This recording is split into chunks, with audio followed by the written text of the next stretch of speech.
Dilemas número 4. Vamos começar com a vinheta? Solta a vinheta, Caboge. Dilema vem do latim. São duas premissas, pontos de vista contrários. E aí, ao ceder ou negar uma delas, se chega a um novo lugar. Um problema Que é um confronto entre duas soluções. No dicionário hipster, treta. Situações embaraçosas. Dilema É um problema a ser resolvido, ou não. a ser entendido. Putz, discordo. É? Então temos um dilema. Bem-vindas e bem-vindos. Esse é o Dilemas. Podcast com Lua Barros. E Pedro Fonseca. Oi, Peu. Oiê. Como você está? Tô lindo. Não, como era aquele amigo da gente falava? Ah, eu amo essa história. É um amigo nosso, muito querido, muito, que ele teve um câncer. A mãe dele morreu de câncer enquanto ele estava se tratando. Ele Enzo, o nome super dele. jovem, Enzo. E eu lembro de encontrar com ele um dia e assim, eu cheguei com aquele olhar, né, de pena, né, de caramba, de compaixão. E aí, querido, como é que você tá? E ele olhou pra mim e disse, eu tô maravilhoso. É, eu tô maravilhoso, é muito bom, né? Eu amo isso. É muito bom. Bom dia, como é que você tá? Tô Eu tô maravilhoso. maravilhosa. É, tô maravilhoso. Você ia falar que hoje temos... Ai, temos um dilema querido, de uma pessoa querida, que mandou um e-mail amado pra gente, Verdade. que eu acho que vale a pena a gente dividir com as pessoas. É. Posso dar uma lida aqui no trecho? O e-mail é Leia, longo. por favor. Eu vou ler. O e-mail é longo, mas vale a pena. Então, a Valentina mandou um e-mail que... Foi o primeiro que ela fez uma escolha de mandar o e-mail para nós dois. Vocês já mandaram seus dilemas, gente? Eu espero que vocês tenham mandado, viu? Pois é, Valentina mandou um e-mail. Ela não mandou somente pro luabarros@redeamparo.com.br e nem somente pro oi@pedrinhofonseca.com.br. Ela mandou para nós dois. E já começa o e-mail dizendo assim, ó. Sim, assim mesmo, com cópia para os dois é que vai o meu dilema. Porque para mim não existe um sem o outro. Primeiro veio Lua, por meio de Valentina, uma amiga minha, que eu sigo há muito tempo. A maternidade é uma tribo e eu nasci mãe há 12 anos. Mãe de uma Valentina, canceriana e doce, que reinou absoluta por 4 anos. Mas então chegou Valentina, muito mais através do espelho que do País das Maravilhas. Chegou virginiana e apimentada. Mas então que na troca de sinais de fumaça dessa tribo, cheguei à Lua.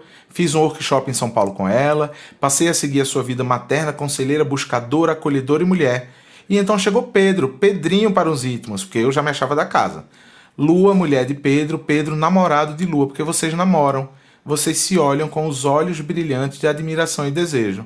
Então, esse é o meu dilema. O namoro depois do casamento. Aí lá no final do e-mail ela volta com isso perguntando pra gente assim, para onde vai depois do casamento toda aquela vontade absurda de estar junto? Vontade tanta que se casam e juram ser para sempre.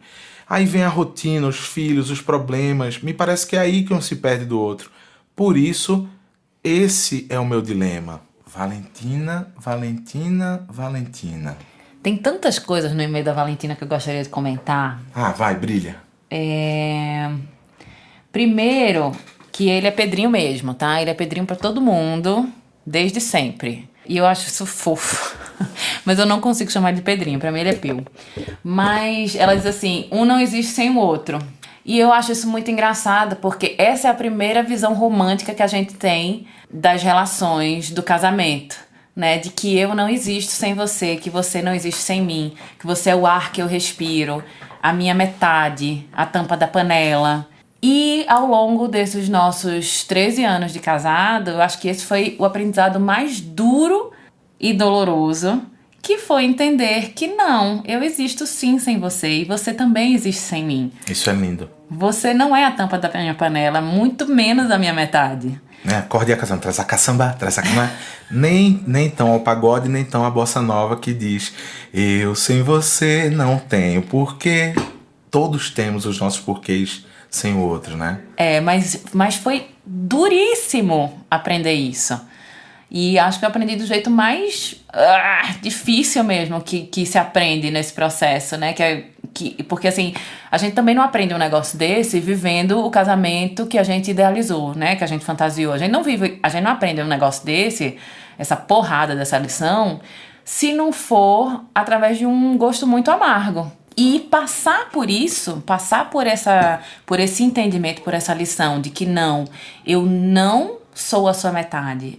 eu existo sim sem você, eu acho que é a coisa mais incrível e mais importante para que as relações elas durem. E libertadora para a própria relação. Primeiro, é muito bom saber que Fábio Júnior estava errado. Então, após isso, esse aprendizado, no nosso caso, ele veio com dureza, com doses de afastamento, ele veio com mágoa, né? Ele veio com ferida. Sim. Mas olha que bonito foi a partir desse aprendizado, e eu jamais vou esquecer as palavras de Alexandre Coimbra Amaral em Salvador para mim, quando ele disse assim: vocês dois não vão curar feridas, etc., mas entender que as feridas agora, as cicatrizes, fazem parte de vocês. Vocês agora têm uma oportunidade e um privilégio de recomeçar uma construção. Jamais esquecerei disso. É muito bonito mesmo. Chega... Ai, gente, enguiei aqui agora. Porque eu casei com o Pedro muito nova, assim, Pedro... É bonito falar isso, mas e é verdade, assim, ele é o amor da minha vida desde sempre. Eu conheci o Pedro, eu tinha 15 anos, eu tava, adoro contar essa história, eu tava num show com o meu namorado, que é um cara muito legal, a gente adora ele, e ele trabalhava com uma banda que ia tocar. Pedro era muito famoso na cidade onde a gente morava, né, Recife, ele tinha uma banda, ele era tipo popstar pra caramba. Mas eu não conhecia ele, porque afinal de contas eu tinha 15 anos, eu estava começando a sair, né, naquela época, e tava nesse show. Eu tava sozinha esperando meu namorado chegar, que ele tinha ido resolver alguma coisa, e eu tava sentada numa caixa de som esperando, e aí chega Pedro, paquerando comigo descaradamente, né, puxando assunto. E aí, tudo bom? Aí eu, aham. E o show? Foi massa. Tipo, não tinha mais assunto, porque eu não sabia quem ele era, sabe? Ele achava que eu sabia quem ele era. E aí chega meu namorado e diz assim: e aí, Pedrinho, conheceu Lua, minha namorada? E aí Pedro faz: isso! É você o namorado dessa moça, tal. E a partir daí a gente começou a ficar amigo. Eu descobri que ele era famoso, descobri que ele tinha banda, comecei a frequentar os shows dele, mas a gente ficou muito amigo nessa época. A gente só veio ter alguma coisa 3 anos depois, eu tinha 18. Foi, porque aí logo depois disso eu comecei a namorar uma Valentina. Foi. Que você falava, né? Ei, Valentina cafona, tu namora. Mas tinha isso. Você namorava um Enzo muito legal, namorava uma Valentina cafona, mas a gente conviveu muito tempo. Sim, como amigos. Como amigos. A gente foi assaltado junto, lembra? A gente foi pra um show de Sandy Júnior juntos. A gente foi pro show de Sandy Júnior juntos. Que psicólogo. Um show de Fábio Júnior juntos. Culpa da minha prima Valentina, que levou a gente desgraçada. Mas aquele dia foi muito maravilhoso. Foi muito bom. Porque a gente foi para um show do Fábio Júnior, graças a Valentina, essa minha prima. E aí a gente saiu de lá, deixou ela em casa e foi para onde? Você lembra? Show do Rapa. A gente foi ver Marcelo Falcão e o Rapa. E aí a gente já tava junto, assim, já era uma... Já. Foi uma lindeza aquilo. Mas tudo isso pra dizer que eu olho pra esse homem com muita admiração desde sempre. E a gente casou, eu tinha 20... Nunca sei, gente, é muito ruim isso. Não é tipo, mas eu não sei mesmo, tipo 24. Você casou... Eu tinha 33... Não, 33 você tinha quando o João nasceu. Foi quando o João nasceu, A gente casou, eu tinha 32. 32. Não, 32. 32. 31, 32. Não, 31. Peraí, se a gente considerar a data de casamento do cartório, eu tinha 31. Tá. Foi no meu aniversário, e eu inclusive. tinha... Você tinha... 24. 25. 25. Eu acho muito jovem. Se Irene ou Tereza hoje chegarem pra mim com 25 anos dizendo que vão casar, Jesus Cristo, né? Eu vou, não sei, interditar. Você acha que elas vão casar tão tarde? Não. Mas enfim, é uma relação que eu virei gente grande, amadureci, cresci, virei mãe, mudei de profissão dentro desse casamento. E muito natural eu transferir pra você muitas coisas. Muito natural eu transferir pra você a responsabilidade de me fazer feliz, de ser a minha metade, de me completar. Porque eu tinha essa percepção sobre as relações, que era isso mesmo. Depois desse tempo todo de casado, é o principal aprendizado. Não, Valentina, um vive sem o outro sim. Super. E que bom. Tem várias coisas aí nesse um viver sem o outro, porque não é o entendimento de que você não é importante pra mim, que eu não sou importante pra você. Isso precisa deixar muito claro, sim. Né?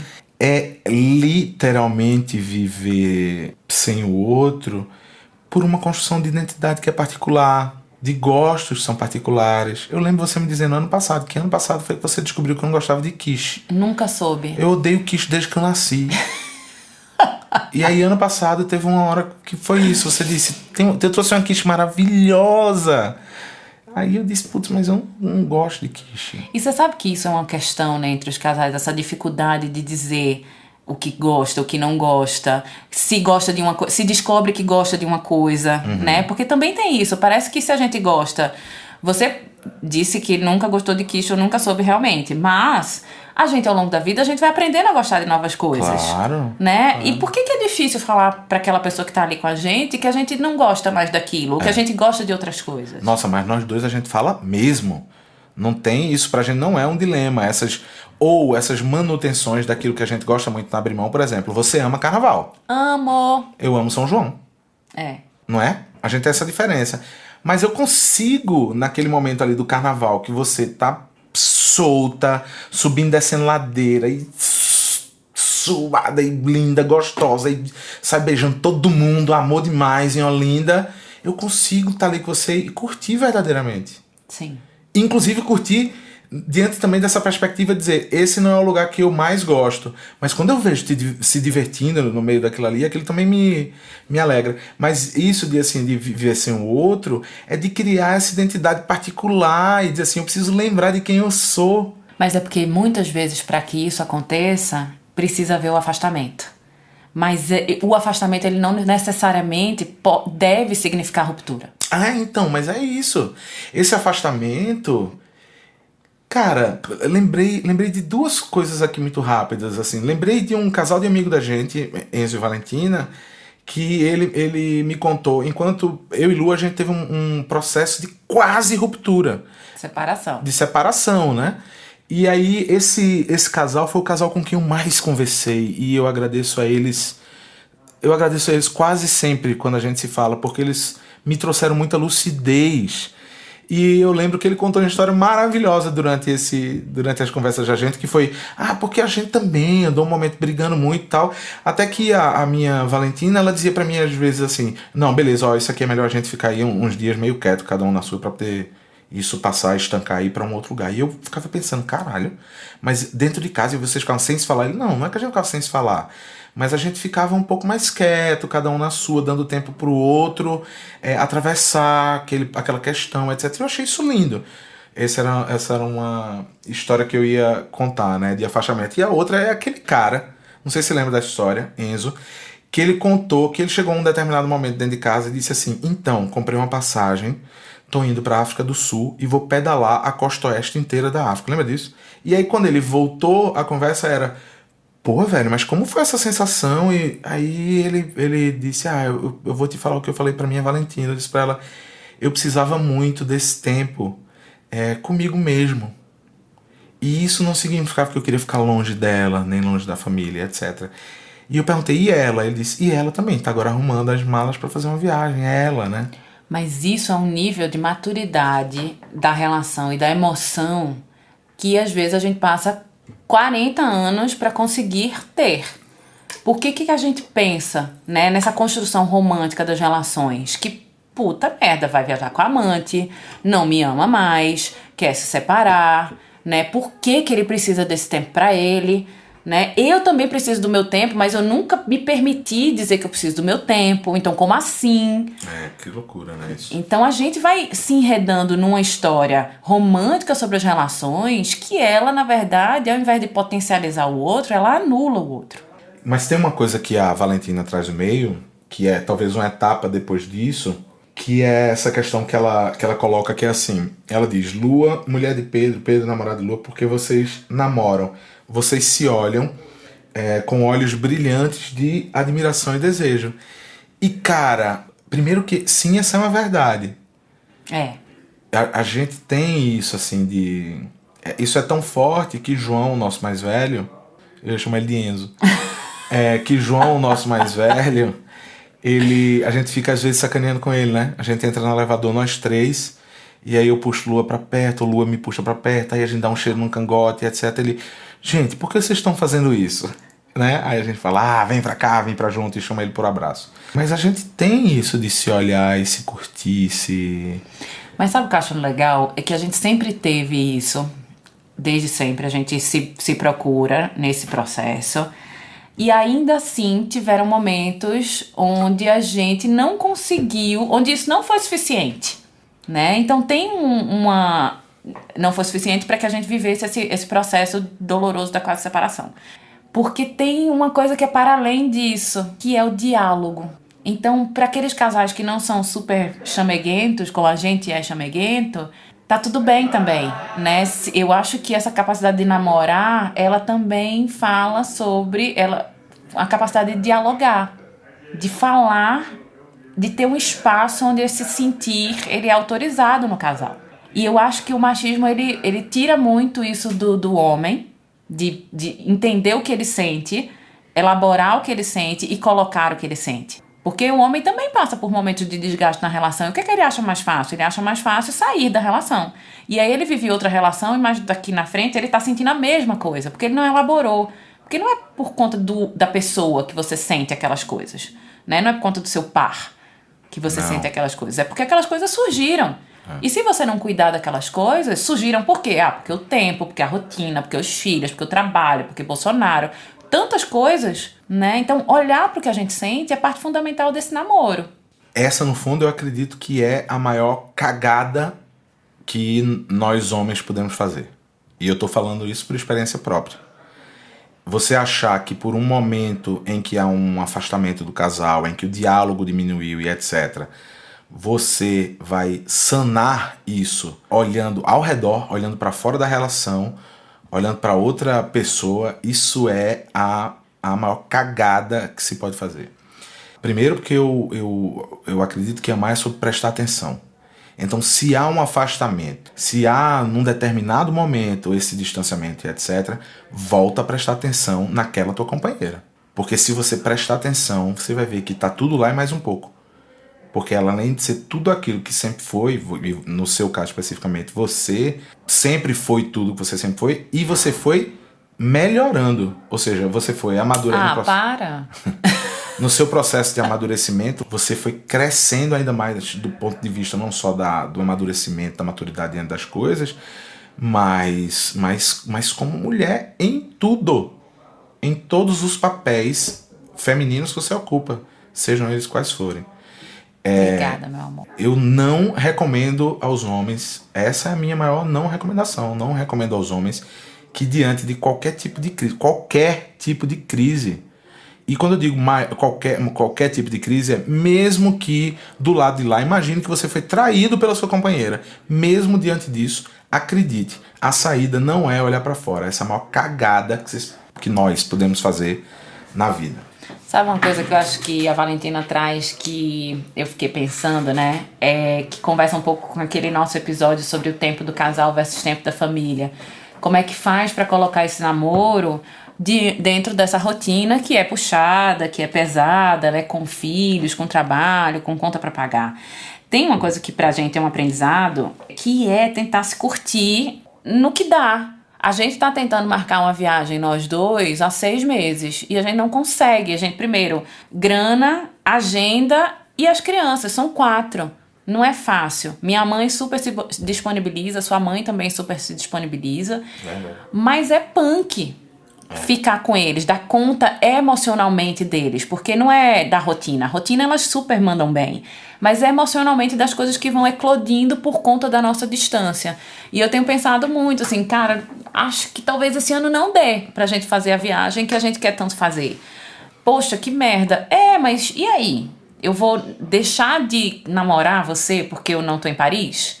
Né? Não tô na viagem dos meus sonhos, que é o Atacama. Alô, Atacama, quiser patrocinar.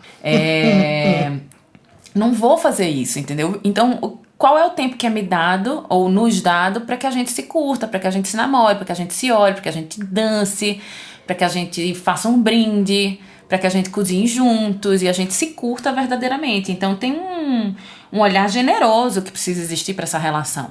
Sabe que tem uma condução aí desse... Do que é essa rotina que parece que afasta, que está diretamente relacionada ao dilema dela, que é a pergunta, e como é que fica o namoro, né, depois do casamento e tal. Que é... A gente até já falou disso no episódio número 2 aqui do Dilemas, falando um pouco sobre o equilíbrio entre esses tempos. Vamos tentar praticar o exercício de fazer com que essa relação do casal, ou seja, a manutenção dessa chama, como ela fala, né, do fogo que ela fala, ela seja algo que seja tão importante na agenda, na rotina, no dia a dia, quanto todas as outras coisas. Precisa ser tão importante quanto todas as outras coisas. À medida que a gente relega a segundo plano, ou a gente deixa para depois, ou a gente pensa, a gente vai criando gargalos aí. Eu tenho uma enorme dificuldade de planejar as coisas, né? Porque eu acho que para casais que conseguem planejar, fica mais fácil fazer isso que você está sugerindo, que é realmente colocar, putz, aí vai ser a quarta-feira, vai ser o sábado, vai ser o almoço a cada 15 dias, seja lá o arranjo que você encontrar. A gente tem uma dificuldade de se planejar dessa forma. Mas aí, quando vem, não vem em formato de cobrança, né? Então a gente consegue dizer assim, ai, tô com saudade, vamos almoçar só nós dois? Eu gosto mais desse formato, sabia? Freestyle, sem planejamento? Eu tô falando a partir da experiência da gente. Eu acho lindo de vez em quando rola isso entre a gente, que é... Você tem isso do... Vamos almoçar nós dois. Outra coisa que eu queria dizer é o seguinte. Sabe por que eu acho que a relação da gente... Ela sempre foi incrível, né? A gente no começo da relação, do namoro mesmo ali e tal, apesar da gente ter os perdidos e desencontros ali antes de tudo isso... Mas a gente sempre teve o namoro como uma coisa muito importante pros dois. Sim. Né? A gente foi casal de quebrar cama. Eu engordei 7 quilos quando a gente começou a namorar, porque Foi. todos os dias eu ia com o Pedro pra cozinha, a gente ia preparar risoto, macarrão, carnes. Foi uma loucura. Eram rituais incríveis e que a gente foi melhorando isso. E o que eu queria falar é que esse namoro, ele foi... ele não foi só mantido, não. Esse fogo que ela chama, na verdade a gente foi colocando brasas adicionais a ele a partir do diálogo, de experiências, da maturidade, da observância daquilo que é. Porque quando você falou, né, eu casei muito jovem, e aí também foi mãe muito jovem, só que aí de repente a gente se viu mãe e pai de 3, 4, né, chegaram 4, e a gente ainda é jovem. Sim. Né? Dentro de uma perspectiva de um casal que tem 4 filhos, é por isso que as pessoas arregalam os olhos, as pessoas olham pra você até hoje e perguntam, você tem filhos? E você fala, 4. Ela já fala, inclusive, gente, num tom meio sarcásticozinho assim. Você já tem filhos? Ela fala, tenho. Quantos? 4? 1, 2? Não, eu tenho 4. E as pessoas olham e elas ficam barbarizadas, porque elas dizem, caramba, mas, né? Essa mulher tão jovem, não sei o que lá, 4 filhos. Você foi mãe muito jovem, casou muito jovem, etc e tal. Então teve um processo de amadurecimento da gente que é riquíssimo de repertórios e que não reflete uma relação que permaneceu ali naquela relação fantasiosa juvenil, tipo o casal que começa a namorar no colégio vai pra sempre. Desculpa, tô fazendo uma generalização, mas tô trazendo essa generalização pra dizer o seguinte, a gente não ficou apenas naquele romantismo da nossa juventude quando a gente casou. A gente atravessou perrengue, a gente passou por dilemas pesados e profundos. A gente se distanciou, a gente voltou, a gente quase separa, a gente já deixou o namoro um pouco de lado, a gente já cuidou muito do namoro, né?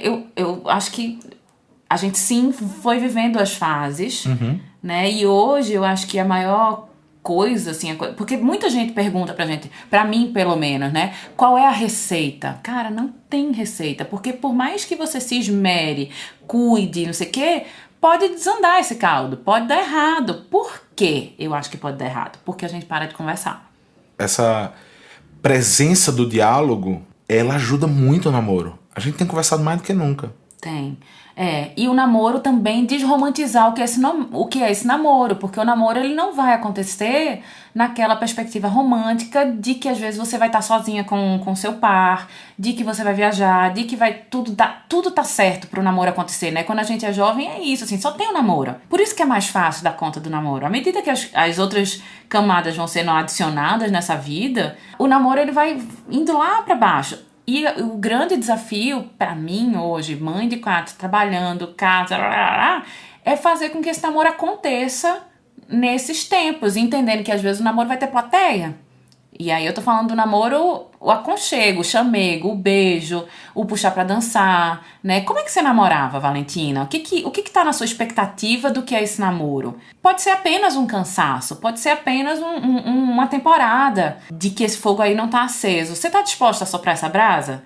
Porque quando a gente sopra a brasa, ela acende, né? Puxa, Lu, eu não sei se eu tô muito disposta a soprar essa brasa. Então, olha pra isso.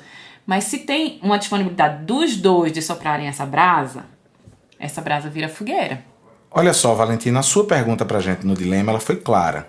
E o namoro depois do casamento? Querida Valentina, eu queria te devolver aqui uma pergunta. E a vida depois da morte? Sabe o que acontece? Morte traz vida, né? Morte traz vida. Contém vida, né?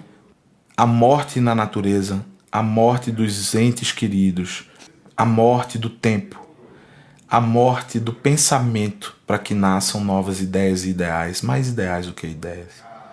A morte de um sistema em detrimento do outro. Onde há morte, há vida.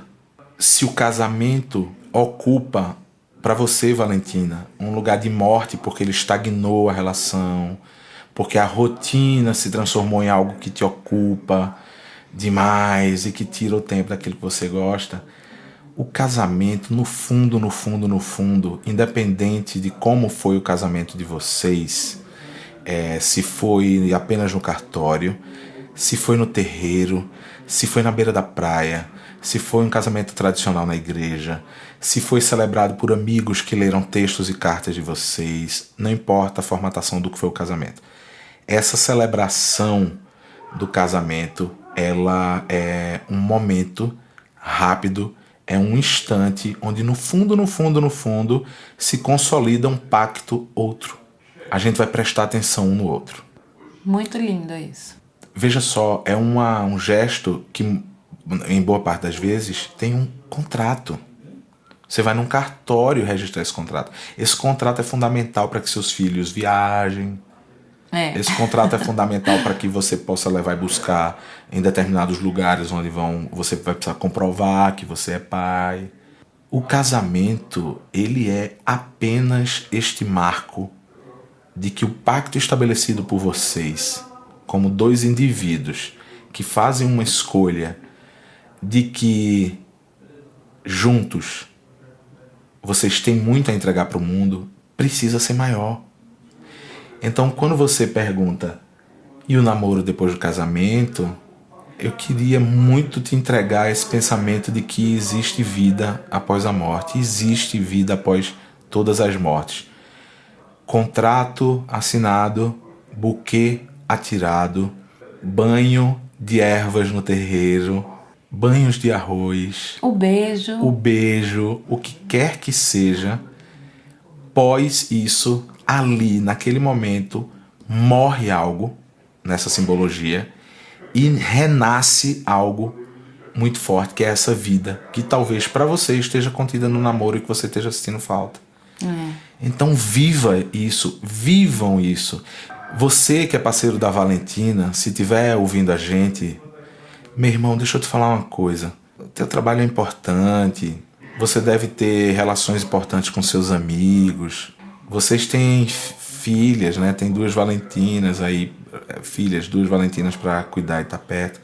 Mas, velho, lembra que diante de você, independente do modelo e formato que o pacto foi estabelecido, você tem uma vida diante de você, que é essa outra pessoa, que é essa sua Valentina, essa mulher que mandou um e-mail. Sabe uma coisa também que eu acho que a gente pode ajudar? Eu acho que a gente pode cuidar individualmente das nossas expectativas, do que acontece nesse casamento, de como esse casamento se dá. Porque a rotina tira a gente desse lugar do olhar, do cuidar do outro, que é o pacto assinado. Eu vou prestar atenção em você. Eu passo a prestar atenção em todo o resto. E aí, você deixa de ser importante. Você sente que você deixa de ser importante. Sim. Um sentimento, né? Você diz, nossa, deixei de ser importante. Deixei de ser importante. E, na verdade, é menos sobre deixar de ser importante e é mais sobre equalizar as importâncias Porque tudo passa a ser importante também. Os filhos passam a ser importante, o trabalho passa a ser importante, os amigos, mas você também consta ali naquela equação, né? Só que a gente, ao invés de cuidar desse sentimento, imediatamente a gente culpa o outro. Então você não tá me dando mais atenção, eu deixei de ser importante para você, você não demonstra mais que eu sou importante. E às vezes, para esse Enzo, a demonstração tá na lancheira que ele prepara para as meninas, ou no café da manhã que ele faz, ou no chegar mais cedo do trabalho. Então ele também, individualmente, ele cria mecanismos para dizer assim, não, eu ainda tô aqui, olha, eu ainda tô olhando para você, poxa vida. Só que como não há uma conversa sobre que espaço eu ocupo, qual é a minha importância, ou como você tem prestado atenção em mim, como a gente tem se cuidado, a gente acha que isso deixou de existir. E aí isso cresce dentro da gente, essa insatisfação. E conversar sobre a expectativa umas das outras e uns dos outros. A expectativa diante do que é esse namoro. Sim. Isso é muito importante. A minha expectativa de namoro é isso, a gente ter o tempo de uma viagem que só vamos nós dois durante X dias e a gente não vai sair do quarto, vai ser room service. Né? A gente vai... Quando é que a gente vai conseguir namorar desse jeito? Entende? Né? Expectativas que precisam ser dialogadas para se chegar num lugar que seja esse lugar de vida para os dois. Sabe hoje quando é que eu me sinto namorando? Eu me sinto namorando em alguns momentos do dia, assim, da vida. E é muito bom isso. Mas final de semana que a gente vai almoçar e que eu peço um drink, que a gente faz um brinde. Mesmo a criança correndo, menino enfim, pedindo pra ir no banheiro, aquela danação que acontece, ainda assim é um momento que eu olho pra você, que eu sinto que eu sou olhada e que a gente toma um drink. Acabou. Porque também a gente tem muito filho, não dá pra tomar todos os drinks na hora do almoço num sábado. Mas é isso, assim, aquilo pra mim é o meu respiro, né? Quando você prepara um café da manhã, amassa meu abacate, eu me sinto cuidada naquele momento. Pô, gente, que coisa linda isso. Eu me sinto olhada quando você amassa meu abacate. Amor, te amo, falando sério. Mas é isso, porque tem que ser no pequeno. Salzinho, pimenta. Pois é. Não pode ser no macro, eu não posso ficar na fantasia do que é esse namoro, do que é esse cuidado, entendeu? O cuidado, onde é que tá esse... É preciso a gente aterrissar também essas expectativas e isso que a gente espera do outro, ver quanto a gente tá dando pro outro, quanto disso que a gente espera, a gente tá fazendo. Sim. Porque também tem isso, né? É muito fácil você ficar apontando o dedo, não, ele não me dá isso, ele não me cuida, ele não me namora, ele não me busca. Quanto você tem feito esse movimento? Ai, que lindeza. Nossa, foi bom hoje, né? Foi bom pra você? Vamos namorar? Vamos deixar esse povo aí um pouquinho ouvindo outros podcasts. Tem outros podcasts? Existe? Tem outros maravilhosos. Adoro podcast. Eu não ouço, não. Vamos deixar esse povo aí. Vamos namorar um pouquinho, porque... eu fiquei esses dias viajando. Tava com saudade. Então tá bom, vamos namorar então. Vamos, vem cá, dar um beijo. Beijo, tchau. Beijo. Te amo. Te amo. Caboge, solta a vinheta tipo romântica, assim. Pra gente se despedir. Um beijo, meu Beijo, povo. até a próxima semana. Obrigado, gente. Vai, Caboge. Dilemas. Mostre os seus que a gente mostra os nossos.